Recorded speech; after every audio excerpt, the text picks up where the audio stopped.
pour recevoir mes nouvelles vidéos, de liker la vidéo et de la partager si infinité. Donc, نبداو على بركة الله. Donc, comme promis, je mets la recette de, la queue de bœuf au pois chiche. Moi, j'en ai mis deux, mais bon, j'ai mis la recette pour une seule queue de bœuf, bien sûr.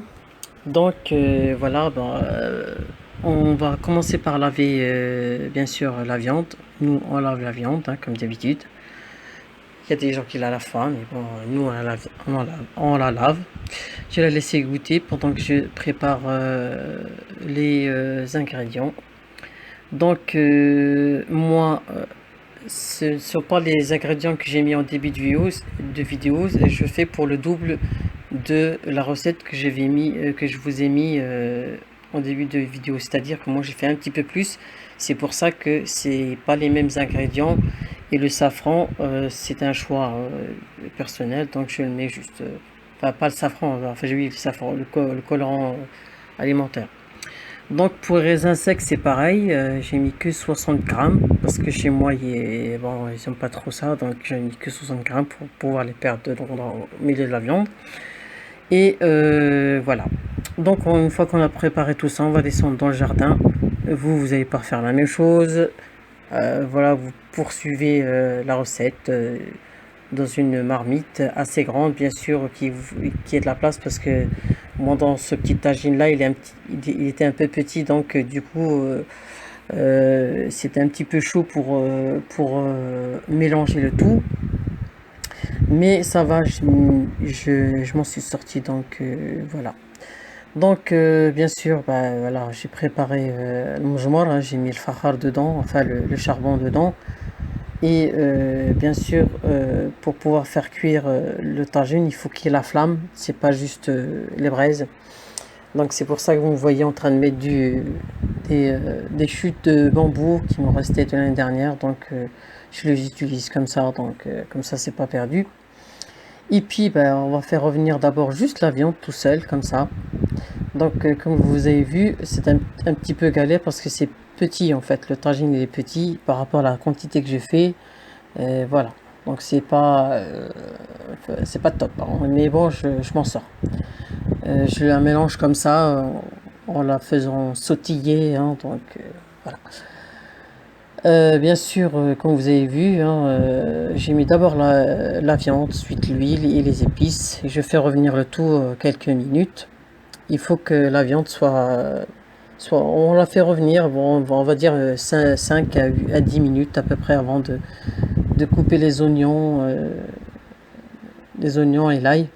Là, il faut la gratter au grattoir, parce que comme j'étais en bas, donc je vais aller pas monter en haut pour chercher le grattoir pour pouvoir gratter l'ail, mais bon, je l'ai coupé comme les oignons en fait, c'est pas plus mal. Donc voilà. Là, j'ai mis 3 gousses d'ail. Vous pouvez en mettre deux petites gousses d'ail, ça devrait suffire. Après, si vous aimez, allez-y. De toute façon, c'est bon pour la santé, donc voilà. Et j'ai mis également une botte de l'oignon en botte, parce que j'aime bien le goût que ça fait. J'en mets partout en fait. Donc voilà, je trouve que ça donne du goût, surtout quand elle est bien parfumée. Et voilà. Donc là, j'ai mis les oignons. Je vais laisser revenir aussi de nouveau quelques minutes, le temps que les oignons transpirent un petit peu. Vous voyez, j'ai du mal un petit peu à mélanger, parce que voilà, là c'est assez gros, hein, donc c'est pas des petits morceaux, donc voilà.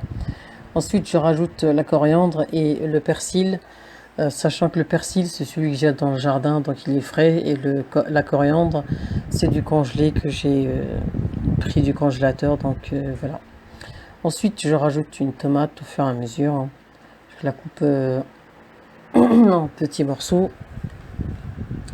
et je laisse mijoter tout ça quelques minutes, encore une fois. Voilà, on va dire 5-10 minutes aussi. Allez, je m'autorise une petite pause fraîcheur. Voilà, je goûte. C'était la dernière figue fraîche, hein, qui était mûre, bien sûr. Il y en a d'autres, mais bon, je voulais, voilà, vous montrer que le figuier faisait des figues et qu'elles sont brunes et sucrées, taille moyenne, bien sûr. Donc revenons à nos moutons, donc non, à notre tagine. Donc comme vous voyez comment je le fais, retourner. Donc là je rajoute l'eau. Alors l'eau, il faut la rajouter. Comment savoir comment rajouter l'eau? Il faut couvrir en fait la viande.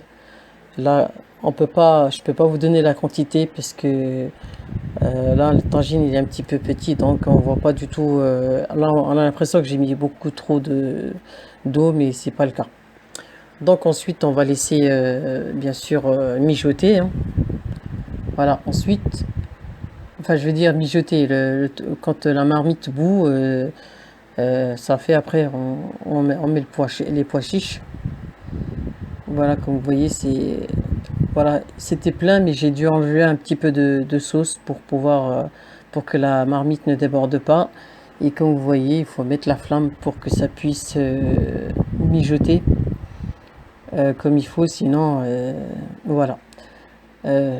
Ce qu'il y a de l'inconvénient avec l'aubergine à l'air, enfin sur le charbon, on peut pas contrôler la cuisson, tandis qu'au gaz, on peut contrôler. Donc voilà, c'était la recette d'aujourd'hui. Je vous dis à très bientôt pour de nouvelles vidéos avec Chiouad Zimbladi. Partagez, likez. À très bientôt. Salam alaikum.